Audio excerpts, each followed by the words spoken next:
Today is September 20th, 2016, and if you're here for How to Make Sense of Any Mess with Abby Covert, you're in the right place, and I'm so glad that all of you are joining us today. I'm Scott Abel. I'll be the host for today's show.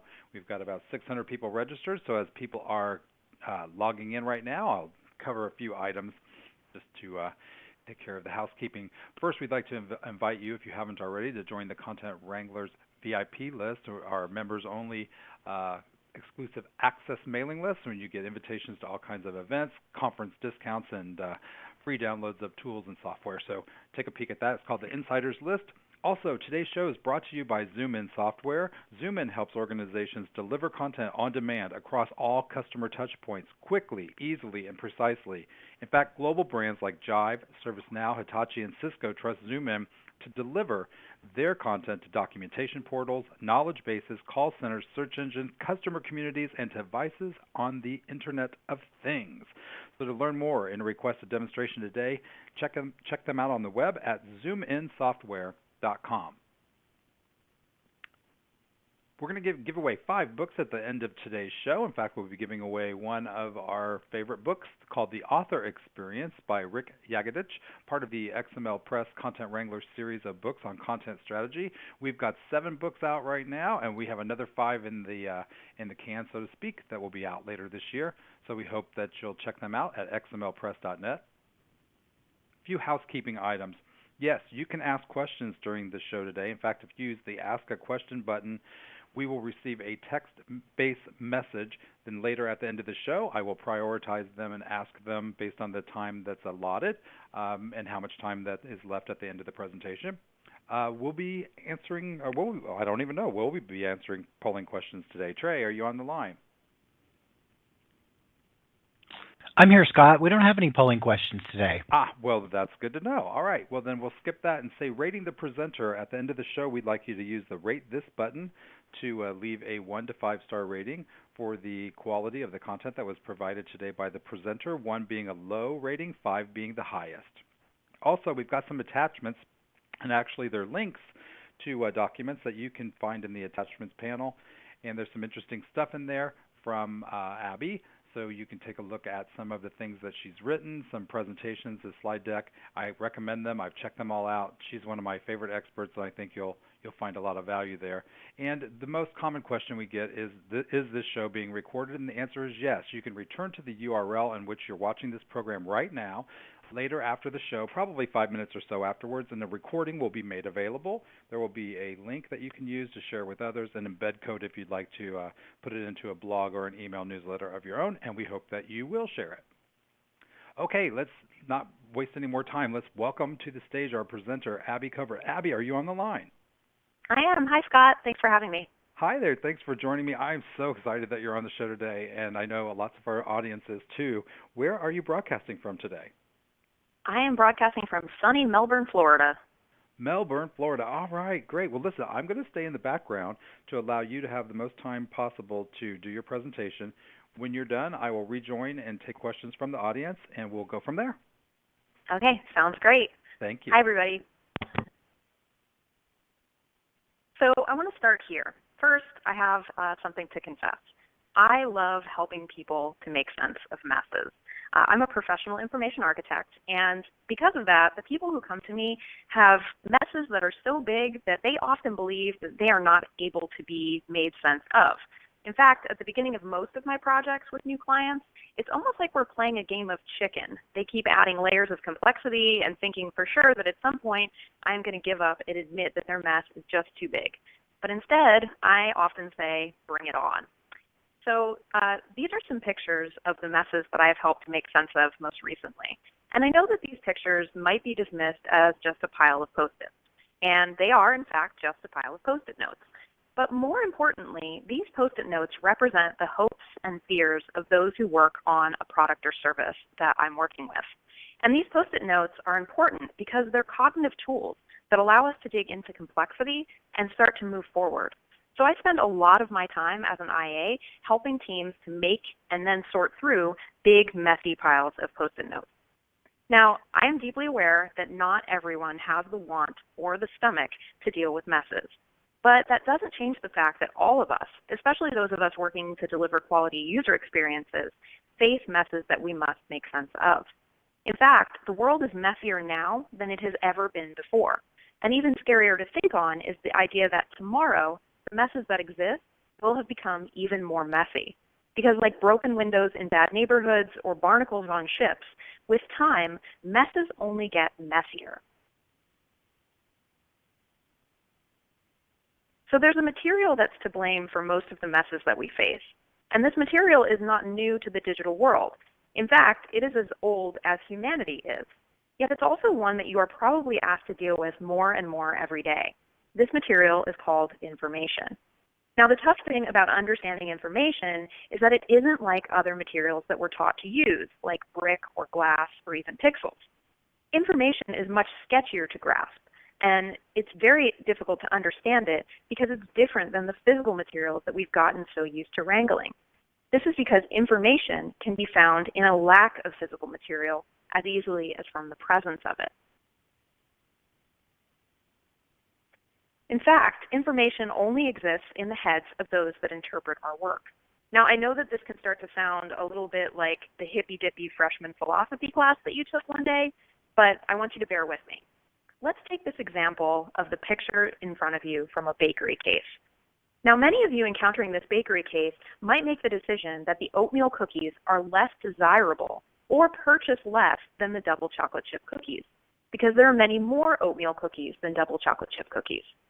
Many of you might also agree that there was likely, at some point, more than that one double chocolate chip cookie on the plate. But how do you know? Did you see those other cookies? Do you know the time frame in which the cookies on both plates were last refreshed? No. You're assuming those things so that you can go on with your day. And you likely don't even know that you are even assuming those things, even though these assumptions will affect what cookie you feel like in this moment. So this subconscious consideration of options and interpretation of our surroundings is really the only way that we can get up every morning and not just curl up into a ball of tears and indecisions 2 minutes after waking up. Our brains have all of these holes, and we need to fill in the holes that we see and tell ourselves stories about what is true so that we can move on with our lives. We experience millions of moments like this bakery case every day. And I like this example because this bakery case is a perfect way of explaining to you how the arrangement of content combined with the subjective data that we individually have access to affects the information that we create. Two users of this bakery case can walk away with two very different views on the same experience. So the same content begets a multitude of information. One person might believe that the oatmeal raisin cookie is much less popular, while someone else could believe that the double chocolate chip cookie is much less fresh. It turns out that truth has no place here. So the moral of this story is that truth doesn't actually matter as much as perception does, and that information doesn't exist without perception. Information is individual to the person who is doing the perceiving. This means that we can't make information for other people, no matter how hard we try. We can only make content and arrange that content towards what we intend other people to believe. Our users make the information. And this is not just a fact of bakery cases. This happens with everything that we make for others to experience. So when I talk to my clients and my students about information architecture, this is what I try to get across. Information architecture is the practice of deciding how to arrange something to support a specific intention. And information architecture is not the directions for how something should look, but instead how it is intended to be perceived. So today, with the time that I have with you, I want to share with you 3 lessons that I have learned as an information architect. And I think that these are the most helpful for getting started in making sense of whatever messes you might face. So the first lesson is that language matters. And I find this to be an incredibly obvious statement to most, and yet it is also the single hardest lesson for most organizations to turn into practice. I recently worked on a product where there were 14 terms and phrases for the same one thing. Now, I think it's really important to note early in the story that no one would ever sit down and say, hey, today let's come up with 14 ways to say the same thing. Instead, this is something that happens in different silos and then ends up in one user experience. One group decides to call something one thing, the other word lands on another word, and a third adds the third, and so on and so forth. 11 others decide something else sounds right for their purposes, and the next thing you know, you have 14 ways of saying the same thing. This is the single most common ailment that I see in my clients' information architectures. Now, there's this concept called linguistic insecurity, and it occurs when we don't feel like we understand the language that someone else is using. Our users experience this when our products don't speak in ways that they understand, and our colleagues experience this when somebody from, say, the technology team is perhaps speaking a different language from those working in marketing. So these linguistic issues within a product are impactful, not just to those who work on the product itself, but also to those that manage customer service calls or create marketing campaigns and conduct quality and assurance activities. Because often when people have so many ways to say the same thing, they start to think that there is not in fact more than one thing. Suddenly, it's not just a label difference, it becomes a model difference. It ends up in the scope of functionality that's being developed, it ends up in the navigation taxonomy of whatever they're working on, and it's different tables in a database. So language can be a really overwhelming topic to tackle in its entirety. And many companies I've worked with seem to live in a very adjective-centric world. They hide behind big concepts like usable and beautiful and simple, intuitive, or innovative. And these are all really important descriptive words when thinking about a product. But these words can also tend to be quite hard to hang functionality on. So to start to think about language, I like to ask a team to focus on the nouns first. The objects are actually a great foundation to get us focused on sense-making. So I want you to think for just a second about how many nouns you are dealing with in your organization. Now, think about whether or not any of them are actually synonyms for some other word that you also use or someone else in your organization uses. How would your world be different if these were all reconciled? And this needless duplicity happens to nouns as much as it does to verbs, so it's important to consider both. For example, you might see edit used in one part of an experience and modify used elsewhere. There are hundreds of common examples like this, and each of those choices of label matter in how clear or confusing your user experience ends up. So to clean up a mess like this, you need to mine for the nouns and verbs and determine on a case-by-case basis whether you're dealing with a label change or if, in fact, a model change is warranted. The product team that I mentioned earlier with 14 terms for the same one thing was faced with the reality that they had started to look at translating their product into 5 languages. Now, you can do that math. That is a lot of scope impact. By considering which were model differences versus those with duplicative labels, we were able to reduce the number of terms used significantly and start to remove duplicative code and interfaces that were being maintained and supported. Now, at this point, usually I get somebody who gets very bent out of shape about me supposedly saying that you should only have one label for every single thing. Please understand that streamlining to just one label per model is not always the best direction. In some cases of different contexts or different users, having more than one label for the same model is actually the key to clarity. Think about if you were designing something for both a doctor and patient user base. You might have 2 very different languages for the same models. The important thing here is to understand that something is just a label change so that duplicative models aren't developed and then maintained.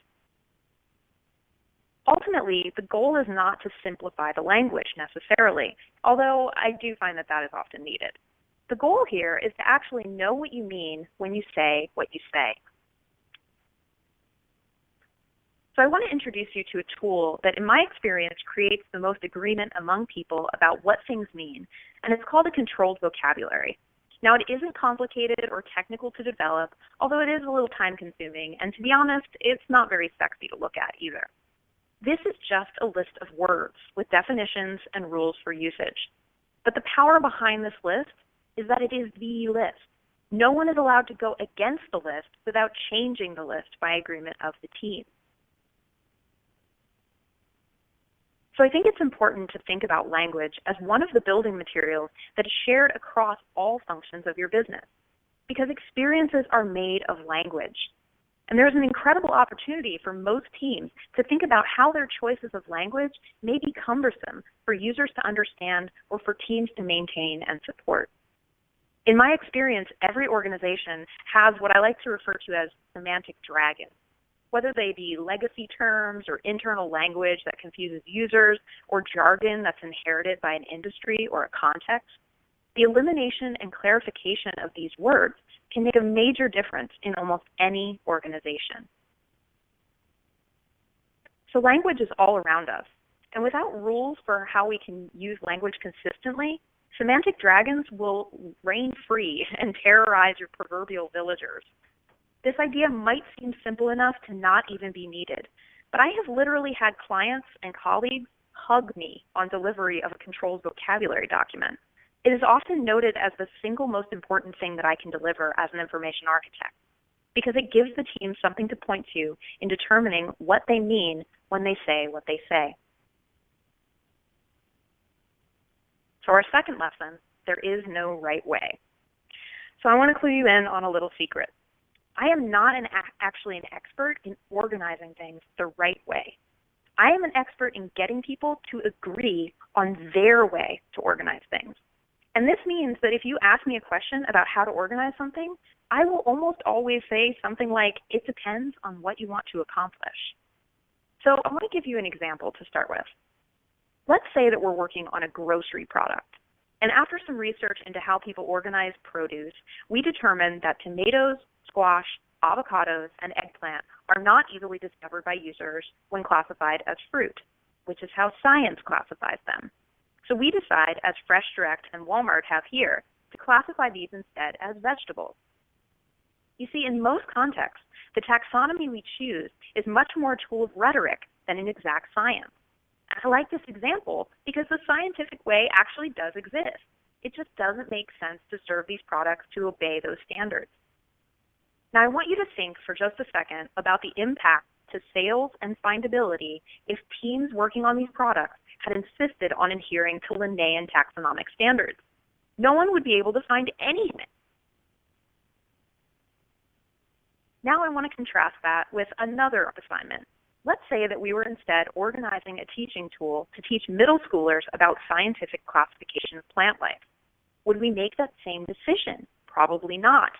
Now, even if those middle schoolers told us that they believe these to be vegetables, to classify them as such would be misinforming these students and progressing the prevailing idea that these are, in fact, vegetables, which scientifically they are not.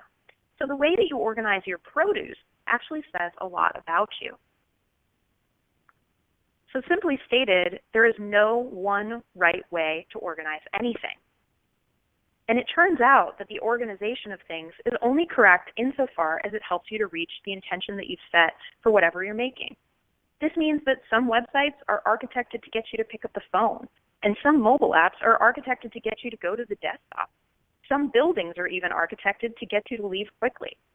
These may seem contrary to our ideas of what a good experience is, but it highlights an important idea, which is that the taxonomy you choose for organizing something is actually one of the most powerful tools of rhetoric that you have an opportunity to work with as a designer. And it is a decision to be made, not something that just is or something that should be taken for granted or inherited from other circumstances. So the trick to seeing taxonomy as a tool of rhetoric, in my experience, is to get people to organize their whatever at least two ways before we decide how to proceed. So if they're currently organizing things by department, try them having them break it down by task or by audience or by topic instead. This is honestly a process of letting go of what we can sometimes assume is the only way or the obvious way to organize something. And once we think of a new way, we can decide which taxonomy gets us to our intent more fully. This is also a point where getting users involved is often the key to unlocking the best way forward. So if your team hasn't tried research activities like card sorting or tree testing, I highly recommend them as generative exercises when trying to figure out an alternative way to organize something. The key is getting people to let go of there only being one way to open up the possibility of new and better ways. So be the one that shows an alternative way of organizing something. And lesson 3, we need pictures. It has been my experience time and time again that without something to point to, people will just flounder in indecision, or even worse, they will schedule yet another meeting to hash it out. I have watched teams waste hours, days, even months not making progress because everyone was talking around something, meeting after meeting, instead of one person drawing a picture of the elephant in the room. And taking notes is sometimes not enough. We often need pictures to make progress.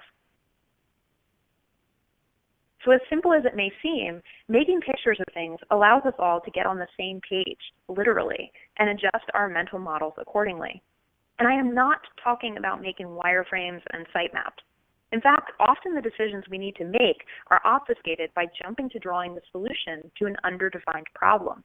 Instead, I am talking about pictures that allow us to discuss complex things without relying on people keeping up with their heads alone. So today, I want to share with you a couple of lessons that I've learned in making pictures. The first lesson is to take the time and space needed to collect and iterate. This is a picture from a workroom in Portland, Oregon that I had set up for a variety of months while I was working with a large organization on a fairly complex process. Now, if I had tried to accomplish this in one working session, I would have been exhausted, my teammates would have been exhausted, and honestly, I probably wouldn't have gotten the correct or accurate information. By allowing the time and space that we needed to take this process one step at a time over time, we were able to really dig into it in a real way and not cognitively exhaust everyone in the process. But once you have that thing worked out on the wall, you eventually have to break it down into something that can travel. You can't just send people to that room over and over again to a messy pile of Post-it notes. So the next part is really around learning how to visualize something that's hard to explain. This diagram was one of the most proud moments of my entire career. I was so psyched when I finally got this down to something that was so simple and so easy for anyone to understand.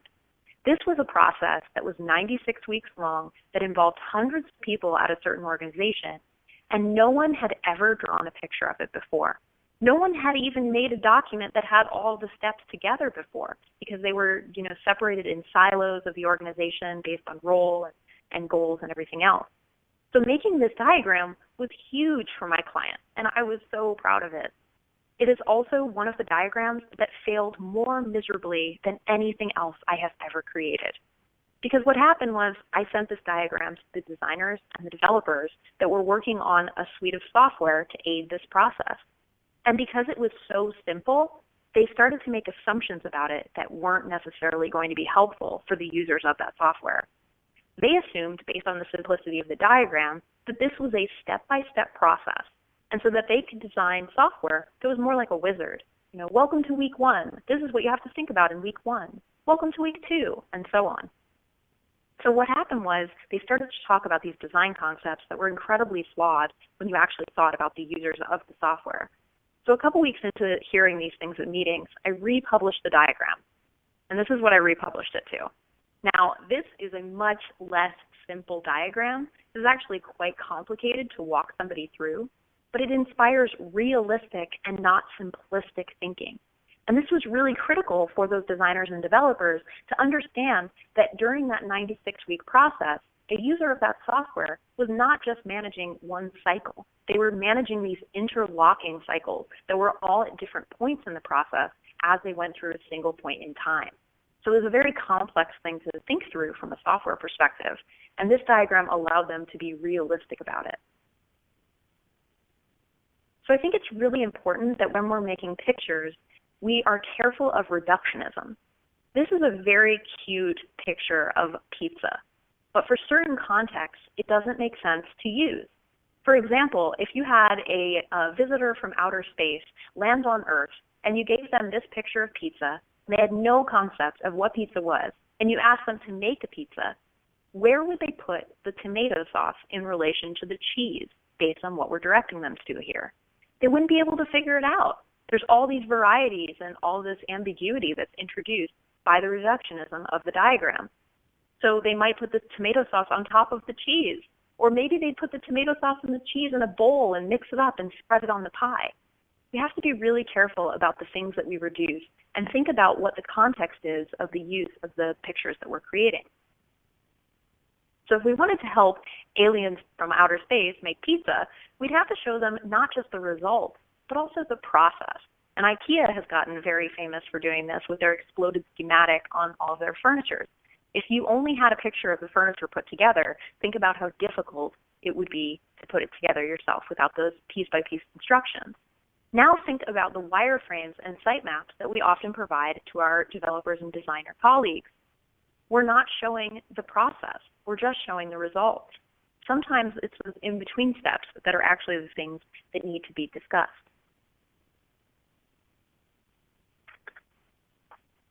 So here's the trick to knowing if a picture is needed.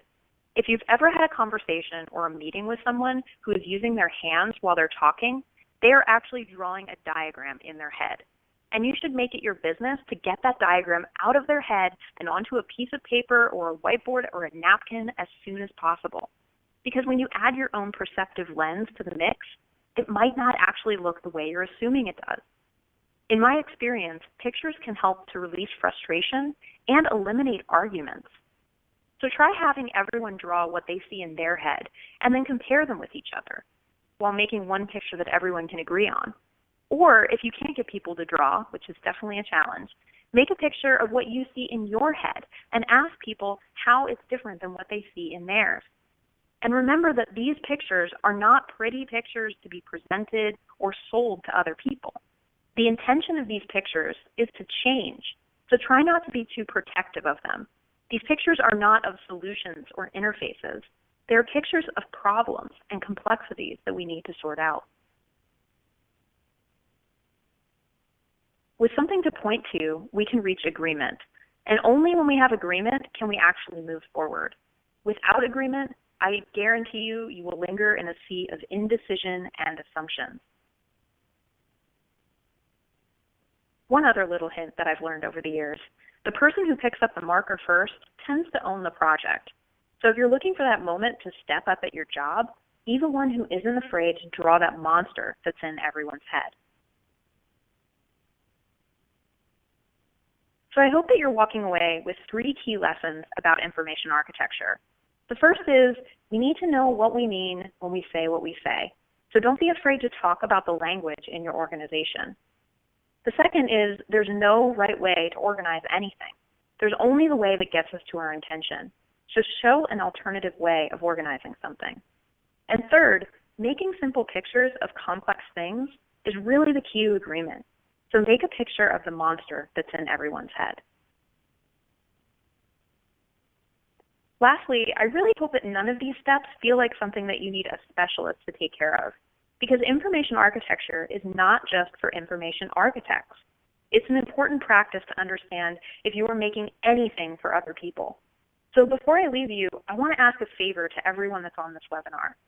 Please help the world be a clearer place by spreading the words information architecture to as many people as possible. Without a name for this important practice, people can't get better at it. And it is my belief and my hope that if more people understand the importance of these lessons, we can collectively make the sense of the messes in the world that we face. So I believe in teaching IA to everyone, so much that I wrote a book about it called How to Make Sense of Any Mess. It's available on Amazon.com and for Kindle. So if you're looking for a next step coming out of this webinar, I recommend this. Also, if you have a colleague or even a kid that might want to dive into this kind of work, I really recommend this book for a beginner. So thanks so much for joining me today, and I'd be happy to take any of your questions. Abby, that was great and very short and succinct. I think that we've got a lot of good lessons learned here, and I've got some questions and to the audience members who have joined us after I did the housekeeping announcements, there is a questions button that you can use on the screen to leave a text-based question for Abby. It's under Ask a Question, and I'll prioritize those and take them as they come in. So we've got a few questions from outside of our viewing audience here. We've got some folks watching and submitting questions on Twitter. One of the most important questions was, what do you think is the biggest obstacle to people thinking in this way, and how have you thought about overcoming it? In other words, there were different comments about governance or culture, and does IA, is it just another jargony word? I think was the question. What's your thought on that? Sure. Yeah, I mean, I think one of the biggest obstacles is actually process and the placement of IA as a step in the process versus a through line. So if you're talking about things like governance, you are right on with understanding how this work actually gets done. I think the biggest obstacle is really that organizations sometimes believe that there's like a moment when the IA is done so that we can move on and not think about it anymore, when in reality, organizations that are doing a good job of this are actually taking it on an ongoing basis, and they're using a governance approach to look at their IA over time. The other piece I would say that comes up is when you already have an organization that is built as opposed to starting something right from scratch, which most of us are working in the situation of having kind of legacy, it's really difficult to think about, like, how will we ever get all of this changed, right? Like the company that has the 14 words for the one thing, that work with them was done almost a year and a half ago, and they are still, just baby steps into making some of the changes that need to happen. But the point that's more important is that they do have the plan, they have the vision, and they understand that execution is not going to happen overnight. It is something that needs to change not only in their interfaces, but also in their culture, right? Like language has a way of kind of sneaking its way in through whatever opening is there. So if you only change things in your interface, don't wait too long before all of a sudden you're going to start hearing that language in meetings, and then it's going to end up on something outwardly facing, and you'll be right back where you started. So I would say those are the two things that I face the most. Excellent. Rahel Ann Bailey, who's a content strategist who worked on a music project, brought up this issue once about context and also culture and language, and how it is also an important thing for information architects to understand. In other words, we can't just only think in our source language. Her example was in a music organizing project for a competitor to somebody like the iTunes store. They were trying to describe different types of music using labels that were familiar in the United States. For example, we have a kind of a catch-all category called world music, which apparently are things that are not country, jazz, classical, things that maybe Western or American people think of as music. And her question was, yes, but if I fly to England and land in London and go to a record store, is world music the same? Or if I fly to Beijing, would world music be the same? Have you thought of these kinds of things too, and are they common, and are they things that maybe we miss sometimes? Yeah, absolutely. I think that one of the most important aspects of information architecture to understand is that you need to know what your intention is, and your intention has everything to do with your user and the context that you're serving them in. So there are opportunities within the technology that we build to differentiate our experience based on those things. I've worked with some companies recently that are really fighting that fight on the localization front, where they have a set number of models that they've developed for features and content, but they have an ability to change those labels for those things to make users more comfortable in a more localized fashion. That can happen on the labels of groups. That can also happen in the groups themselves. I mean, perhaps world music doesn't actually exist outside of the United States, and that music might be sorted into a bevy of subgenres. So it really, I would say that my advice to someone facing that is to really understand who you're looking to serve, and you have to do the opportunity sizing on anything that you're going to be developing for a user base. So if you decide that you really do have a large stake in pleasing users in those places, then you might have the case to actually make a differentiated IA structure for those things. But in some cases, you won't be able to make that business case. And so then you just have to understand that you can't serve everyone, right? Part of good design is knowing who you're serving but also understanding that other people will also come. So I think you have to kind of like weigh the checks and balances of where you're spending your time and your resources. So mapping to the business case discussion, there was a question about folksonomy and maybe whether it could be used as a tool to make the business case for a change that the organization doesn't see as necessarily important because they already have preconceived notions about what the customer should want. So how do you feel about taking people's own categorizations and borrowing them to learn more about the audience? Well, I think that one of the most effective research methodologies is card sorting, where if you look at open card sorting, where you're allowing your user participants to make the categories, that's pretty much the creation of a folksonomy in a research setting. And so I believe in folksonomy's use in that way a lot. I've also seen in my client work, I've helped organizations move from folksonomies to taxonomies. I've also helped move the other way from taxonomies to folksonomies. So anytime that you have an opportunity to leverage the language of your user base, everything will be more likely to be something that's appropriate for them. So I would definitely encourage you to, if you have a folksonomy, look at it from the standpoint of how might we learn from this. And if you don't have one, think about whether or not you need to implement one in your tool, or if doing one in a research setting would actually get you to where you needed to go. Do you have a recipe for getting an organization from linguistic chaos or linguistic insecurity to a controlled vocabulary? What steps might be involved? Sure. So the first step is really to work in a more heuristic fashion and do what I call mining for language. So you're going through the organization and you're collecting bits of language. I tend to focus on the nouns and the verbs and ignore all other types of language that are going on. And really what I'm focusing on is looking across all streams of information for different variations on the same concept. So I will go through all of their interfaces, but I'll also go through their marketing materials and their help materials. I'll go through their user forums. I'll schedule stakeholder interviews and actually take what comes out of people who work there's mouth. And then also do the same thing with users and kind of like make an association diagram of all of those things as they come together to start to see where things cluster and to say, okay, when a user says this and a stakeholder says this and the interface says this, those might be three ways of referring to actually the same thing. And then based on those clusters, we can start to break down which ones of those are actually negatively impacting on the business, and we can start to think about what would the ramifications of changing those things be. And we can also go through the exercise of starting to limit to the terms that we want to promote in the organization and the ones that we don't. So my controlled vocabulary also includes what I call a list of words that we don't say, and those end up being kind of the semantic dragons, the words that we're moving away from or the words that are duplicative. In some cases, I have been known to wear a high school coach gym whistle to my meetings with my clients and blow it when they say the wrong word. So there's a little bit of like training involved for sure in the rollout of a controlled vocabulary. I've seen organizations fail in getting that work adopted because they just drop this big dictionary document on everybody's desk or in everybody's inbox and say, hey, read this. I don't tend to see that working. So it really is about, the creation of that list and then also the rolling out of it. I have a client who moved to double languages. So they were going from a single language to now crossing the border in another country and having to use a second language. And it was their first experience with it.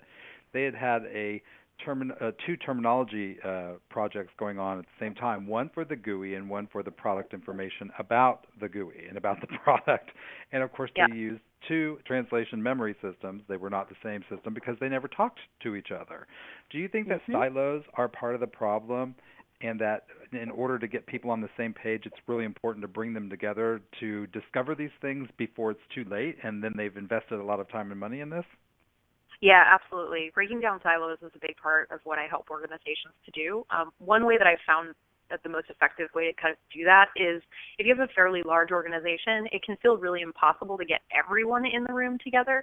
So what I like to do is sort of break people down into their siloed groups to talk about the idea of language and to start to kind of go through those clusters of similarity and break down like what are the prevailing myths and associations that group has with things. And then I identify at least one person from each of those groups to come together into like a governance committee that can then represent their type within the organization. And then that committee can sort of serve as I kind of talk about it like they're fire marshals for their floor, like people that can represent the language within the organization while still serving their own specialty. So if somebody who's in their group then has a question about language, they know that they can go to that person. And if it's a quandary that's bigger than that person can direct them to an existing resource on or an existing decision made, that person can then serve as the way that it gets brought up to the committee so that it can be discussed. And then you have sort of a regular cadence of governance meetings about those things. And that makes perfect sense. You and I probably dream of the full enterprise solution that one day we will reorganize something or help an organization do that in a way that's so meaningful that breaks down all the silos. But from a reality point of view, points out one of our listeners today, we seem to be assuming there's some kind of grand charter for an organization to kind of cut across the full enterprise and solve these problems. But their question is, what if you're trapped inside one of the silos and you're looking to bust into the larger organization and show the problem? Do you have any advice for how to start there? Yeah, I would say I have two pieces of advice. One is try to make a case for the importance of language and structure clarity at the level that you're at, and then try to get that work noticed and acknowledged through the rest of your organization, which means that you're going to have to be able to show some kind of measurable effect. So let's say that you figure out that within your group there's these two words that people use interchangeably, and it really complicates meetings and it really makes the product kind of kludgy for the users, and you go on a campaign to fix that one thing that you can fix, and you do all the politicking with everybody to get it done. If you're able to show a measurable impact on that, your organization will notice. So that's the point where they'll be like, hey, how do you do that? And you say, I can do this for the whole organization. We just have to take it piece by piece. The other thing I would say is have lots of coffee and lunch with people who are not like you. If you can bust out of that silo and just ask somebody, ask somebody who you think has that impact to go have lunch with you or to have coffee or to take a 15-minute walk and talk about the importance of information architecture and see what happens. I've seen in some cases that really is the difference, is that those people just haven't ever thought about this thing before. Yeah, I often get criticized because I use the word infiltration, or I use the word or I use the word manipulation, but purely from a dictionary point of view, without any kind of value being associated with the words as being negative or positive.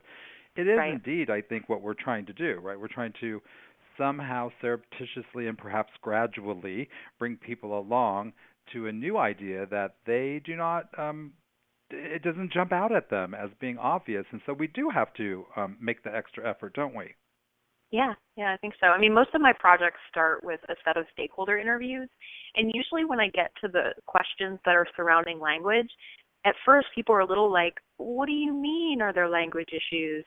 But then by the end of the chat with them, people are like, oh yeah, and when that person says that, it doesn't make any sense to these people. And so you can really, I feel like you can turn on that light bulb for people if you put yourself in that position.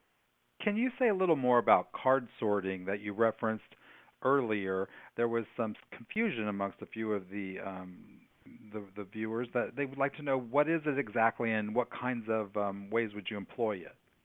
Sure. So card sorting is a research methodology, and the way that you think about card sorting is in two flavors. So you have open card sorting and closed card sorting. Open card sorting is where you give your users, your intended audience for whatever it is you're organizing, you give them a set of cards that represent the content or features or concepts that you want to understand their way of organizing. And you just let them go to town making groups that make sense to them. So you'll see the way that they tend to think about that type of stuff and the language that they use to create labels and groups around those things. So that's the open card sort methodology. And that's really good for generative exercises around how could we possibly organize this stuff? What would make the most sense to people? The second flavor of card sorting is what's called closed card sorting. And this is where you've already come up with a taxonomy that you want to employ on whatever it is you're designing, and you give them that set of cards, and you ask them to sort into a closed set of preset categories. And usually that exercise is best done in a way that is moderated, so that you can ask them questions about what they understand and don't understand about the taxonomy that you've proposed. So that's really good for testing a taxonomy before you go to like the interface level of like putting it into, you know, a navigation scheme or an interface of some sort. Taking a peek at the audience profile today through the registration data that was provided by our attendees, it's clear to me that there are all kinds of skill levels and beginners all the way through experts listening to today's call. But for the people who do not have the expertise, what types of skills are required to be an information architect? So many people are saying, I work with information, it seems like this is part of my job, and I think that was the point you were making. But what if you wanted to focus on it? What skills would you need to differentiate yourself? I think that one of the most important skills, and this isn't a technical skill at all, it's just kind of interesting, is listening and being able to set aside your understanding of things for someone else's. So if I went into every exercise of information architecture that I'm given with my clients with like a viewpoint of my own on how things should be and a lot of ideas for cool ways that I could organize their stuff, I wouldn't get very far. Instead, in order to get my job done, I really have to be willing to set everything that I believe to be true aside and to listen to the people that I'm working for and the people that they're looking to serve, and being able to be really honest on both of those sides and say, you know, when your users hear you say this, they think you mean this, and that's not what you intended. And being able to kind of be brave enough to tell people that, I think, is a big part of this job. And then honestly, an attention to detail. Like you have to be pretty willing to get nerdy on some massive spreadsheets and to have semantic arguments with people that takes a real attention to detail. So I found that people who are good at IA tend to be very detail oriented. Do you have any suggestions about how to help people see things from the user's perspective? In this case, the viewer wants to know and comments about empathy. Empathy is especially difficult, they say, for subject matter experts who live and breathe in their subject domain. How can we help them snap out of it? Sure. I think one of the best empathy building exercises that I can recommend is what's called contextual inquiry, and it means going to where your user is and observing them in their natural environment doing whatever it is they're doing and that you're looking to aid or understand. I think that when we set up these, you know, lab circumstances or surveys or even things like card sorting activities, we're really taking them out of their comfort zone and we're asking them to play with our tools, which does get you a certain insight, right, when you're looking to do something very granular. But often at the very beginning of an effort especially, we want to get at that broader level of context, and we want to build that empathy for the user. So I would say go to them and really like live in their shoes. I've definitely had some instances where clients of mine have had me do things to build empathy for my users that have taken me out of my comfort zone. I had a month about, I think it was 7 or 8 years ago, I worked on a diabetes facing product for patients, and they had me live on a diabetic diet for a month, and they had me actually on like a timer check my blood glucose level, just like you would if you had diabetes. So it was very empathy building for me to understand like what is this really about versus the interface that I was working on the IA for was just like, you know, enter your blood glucose level. Like it, as a designer, you don't really think about like what does that actually mean? They're interrupting their life like all these different times a day. So any exercise you can put yourself in that kind of allows you to live as your user or to live with your user and to see them in their natural environment, I would definitely suggest. That is a great example. I also worked on diabetes care, and I worked on a product called the insulin pump.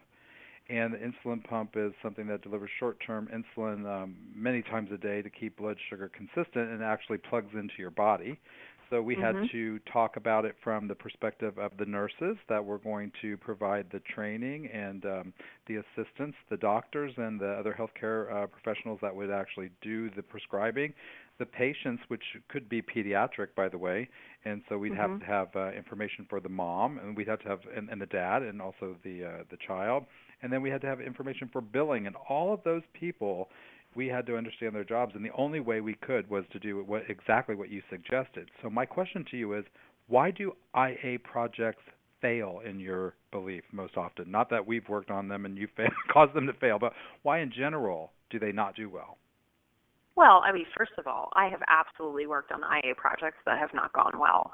I mean, I've been doing this for about 13 years now, and I would say that I've definitely seen some instances where things didn't go as planned, and I've done everything that I can to make sure that those things don't happen to me later in my career, but I've definitely seen a lot of the failures. So I would say the big things are adoption of the idea of thinking about language and structure in a way that's not about your organizational hierarchy. So there's some organizations that are just so addicted to their management structures that they can't break out of that idea, and they can't get to a place where they would see that by organizing it the way that their user would understand it, as opposed to by their department, for example, would actually get them a lot of effect. And I have seen research done by myself and by partners before that have come back and said, hey, this is super effective. We've done A/B tests that have gone back on the other side and said, hey, B actually works better than A. Let's do B. And then the organization's like, no, I'm going to do A. So I would say that politics part of getting organizations to change is probably the number one. And then the number two, I would say, is fear. I see a lot of organizations that are actually really gung-ho to change, and then you propose what they would actually have to do to change, and you educate them on the fact that this isn't going to happen overnight. It's not going to be like we're going to come in one Monday and flip a switch and your new IA is going to be, bright and shiny. It's going to be a process that's so long and slow that it almost feels like you're not getting anything done at some point. I've seen some be like too scared to proceed at that point and, just kind of rest on their laurels. So I would say those are the two big ones that make projects fail. And that seems to be especially true in regulated environments where we may have the future fear of non-compliance. In other words, if we just don't do anything different today because we're in compliance and we're selling and we're legal, then what happens if we mess it up? So how do we build confidence into the process? Certainly there are exceptions, but in general, how do we to build that confidence? I know this sounds like a really painful solution, but I have actually had a lot of effect by having the compliance officers and the lawyers in the room when the conversations are being had about language, so that you're not wasting time coming up with something that they're going to, crash down on you with the rain of terror later on. And they definitely, I will say, if anybody is good at semantic arguing, it is not information architects, it is compliance officers and lawyers. So get in the room with them and really involve them in the process, and understand that sometimes because of compliance, we can only get something to be so good. And understand where you can fight your battles and where you shouldn't. How about outside of compliance? So any advice on how to influence a silo that seems to be marching to their own drum, but maybe not because they have the final say like legal might have the final say? Yeah, I would say, like I said before, I start most of my projects with stakeholder interviewing. And one thing that I'm very cautious of in stakeholder interviewing is looking at an organizational chart and making sure that everyone is covered, and that I'm at least asking for the advice about that project from all parties that might possibly be involved. So I would definitely say if you're going into a project and you feel like there is a group that either isn't involved or should be involved and you just can't seem to activate them, you want to find somebody in that group to ask advice from. You want to really sit down with them and say, look, this is the thing that we're trying to do, and this is the reasons that we want to do it. What advice do you have for us? And you might hear a really good reason why they don't think that what you're trying to do will be effective, and it might change your approach. Or you might hear that they are actually incredibly time-strapped and they just can't make time for this thing, in which case you might have to go above them to the executive layer to get support for getting them the resources that they need to get involved. So I think playing at both of those levels, of asking at that level versus going above them, I think that's kind of the right order, is to start with them, and then if you have to, go above them. 3 quick questions before we end the show today. What events do you recommend for people who are interested in learning more about IA? And I think this is an in-person event. I think that's a great question. I'm very glad that you asked it. I would love to have the opportunity to plug World Information Architecture Day. It is a global event. It happens every February. So this year it is on February the 18th, which is a Saturday. It is a free event or very, very low cost based on the location that is hosting it. And we have 60 plus locations this year. So I would think that there is probably one near most of your viewers. If not, many of our locations are also live streaming during that whole day. So I definitely recommend that for going in your local community to learn who else in your community is interested in IA and also to see speakers that are traveling around and coming into those local communities. Who are your IA heroes? Oh, that's a good question. My IA heroes would be, number one, would be Richard Saul-Wurman, who is a man that actually coined the term information architect. He was one of the first people from the architecture world to really recognize the importance of information as a building material and that kind of sketchy, perceptive material that we talked about today. So definitely say Richard Saul-Wurman. He also founded the TED Conference, which I think he's probably better known for because the TED Conference is just so freaking cool and popular. But he is generally known as the father of information architecture. And then I think my second one would be Peter Morville and Lou Rosenfeld, who wrote the O'Reilly book called Information Architecture for the World Wide Web. They've recently just published the fourth edition of that book, and it's just a fabulous, encyclopedic version of everything that you could want to know about IA. So I really respect those guys a lot. And all three are past guests on this show, which is look at that.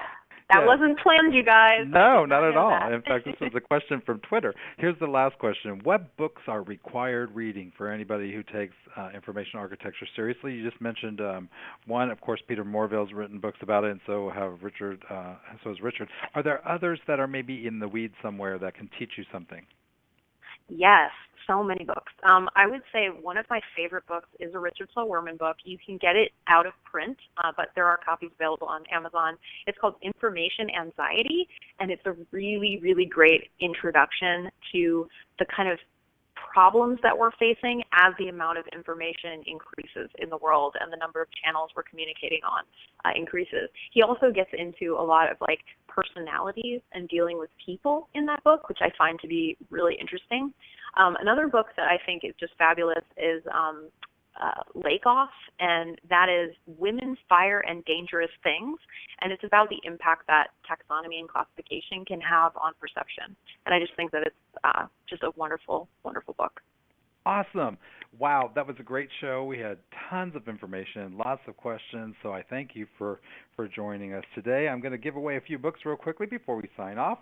First, we've got 5 winners of the Author Experience by Rick Yagadich, Douglas Weber from Rockwell Automation, Connie Bunger from Dell Software, Lisa Goff from Cisco, Richard Reagan at IRS, and Sue Salek of Adobe. You're all winners. Anybody who didn't get a chance to win today, well, attend one of our other webinars, and we'll be giving away books as we always do, or check the book series out at your favorite bookstore, your online bookstore, or your in-person bookstore, which we hope you're still shopping at. Thanks so much for our presenter today, Abby. Thank you for joining us. This was great.